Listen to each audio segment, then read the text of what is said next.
코로나19 초반 집콕 수요로 2021년 사상 최대 실적을 누렸던 가구업계가 지난해부터 침체기를 걷고 있습니다. 끝을 모르는 침체기 속 올해 1분기 실적도 부진한데요. 엎친 데 덮친 격으로 최근 악재까지 겹치면서 몸살을 앓고 있습니다. 가구업계의 현 상황을 김소영 기자와 함께 짚어보겠습니다. 안녕하세요. 안녕하세요. 가구업계가 작년에 이어서 올해도 고전을 면치 못하고 있습니다. 현재 상황은 어떤가요? 네, 지난해는 가구업계에게 악몽 같은 한 해였습니다. 2021년 사상 최대 실적을 기록한 이후 1년 만에 다시 최악의 실적을 기록했기 때문인데요. 업계 1위 한샘의 경우에는 지난해 연결 기준으로 217억 원의 영업 손실을 기록하며 적자 전환했습니다. 2002년 상장 이후 처음으로 적자를 기록한 건데요. 현대리바트도 지난해 영업 손실 185억 원을 기록하며 적자 전환했습니다. 신세계가사도 영업 손실 277억 원을 기록했습니다. 2021년과 비교하면 손실이 무려 211%나 는 겁니다.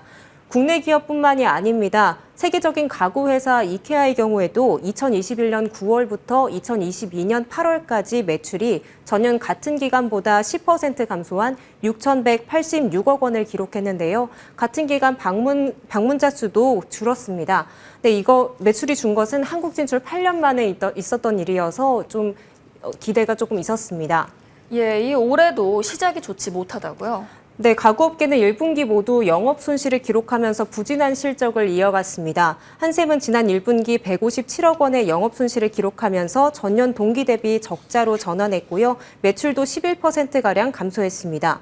현대리바트는 76억 원, 신세계가사는 88억 원의 영업 손실을 기록했습니다. 지난해에 이은 올해 1분기 실적 부진은 모두 주택거래량 감소와 소비 위축 등 부정적 외부 요인이 해소되지 않은 탓이라고 설명하고 있는데요. 팬데믹 이후에 꾸준히 오른 원자재 가격과 인건비 상승도 영향을 크게 미쳤습니다. 여기에 최근 악재까지 겹쳤다고 하는데 어떤 일인가요? 네, 작년 5월 공정거래위원회가 한샘과 현대리바트 등 가구업체에 대해 담합 의혹 조사를 시작했습니다. 아파트 건설 단계에서 납품하는 특판 가구를 담합했다는 의혹을 받고 있는데요. 이어 올해 검찰도 아파트 가구 입찰 담합 의혹을 수사하면서 악재가 잇따랐습니다.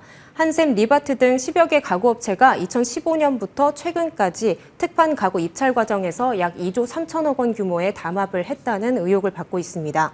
빌트인 가구가 아파트 분양가를 구성하는 요소인 만큼 이 9년간 이어진 업계의 담합이 아파트 분양가 상승에 일조했다는 의혹을 받고 있는데요. 검찰은 지난 4월 건설산업기본법과 공정거래법 위반 혐의로 한샘과 한샘넥서스, 넵스, NX 등 8개 업체를 기소했습니다. 이들에 대한 재판은 오늘 23일부터 시작될 예정입니다. 네, 가구 담합 의혹에 이어서 사무가구 전문 브랜드 퍼시스도 대리점과의 의혹이 계속되고 있습니다. 대리점과의 갈등이 계속되고 있는데요. 퍼시스가 판매 방식을 변경하는 과정에서 대리점과의 충분한 의견 교환과 설명 없이 진행돼서 대리점들의 반발을 사게 된 겁니다. 네, 퍼시스가 판매 방식은 기존의 재판매 방식에서 위탁거래 방식으로 변경을 하고 있는데요. 기존 재판매 방식은 고객이 다양한 대리점에서 견적을 받고 계약하면 계약한 대리점이 본사에다가 제품을 주문하는 형식입니다. 그 사이에 차익을 대리점이 수익으로 가져가는 형태인데요. 본사 위탁 판매 방식은 고객이 직접 본사와 거래하는 방식입니다. 대리점이 고객 연결 수수료를 수익으로 가져가는 형태입니다. 퍼시스 대리점주는 판매 방식이 변경될 경우 매출 규모도 달라지기 때문에 이후에 공공기관에 입찰할 경우 좀 불이익을 받을 수 있다고 의견을 내고 있는데요. 이에 반발한 대리점주들은 일부 점주들과 손을 잡고 이제 대리점 상생 협의회를 발족하고 본사를 항의 방문하는 등 집단 행동도 보이고 있습니다. 퍼시스 본사 측은 위탁 판매로 변경할 경우에 고객들이 안정적인 거래를 할 수도 있고 대리점의 경우에는 재무나 인력의 부담도 줄어들 수 있다고 설명하고 있는데요. 본사 경영진들은 최근 이제 대리점주 협의회와 만나서 이제 충분한 협의를 거치고 있는 것으로 알려졌습니다.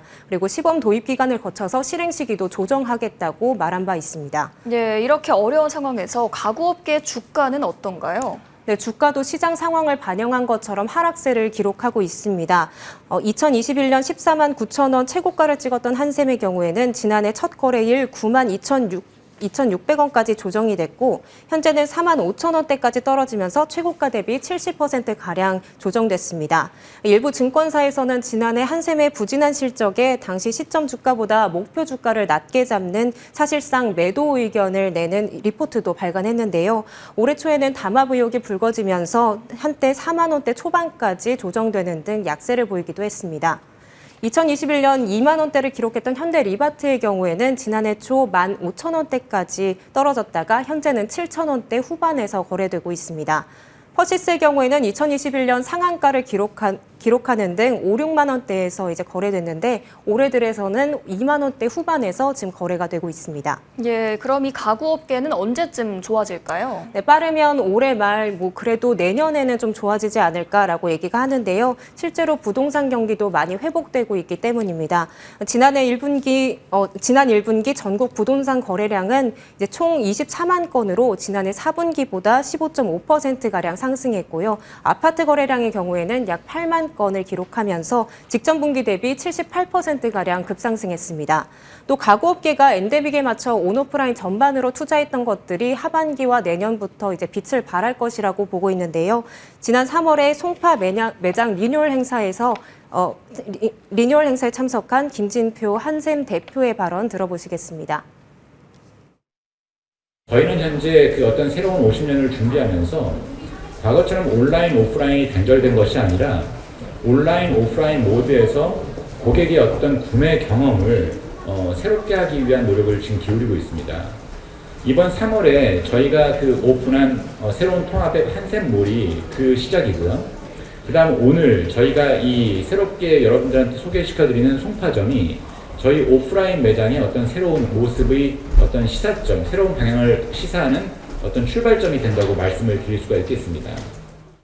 예, 지금까지 김소연 기자와 가구업계 현 상황을 짚어봤습니다. 오늘 말씀 잘 들었습니다. 네, 감사합니다.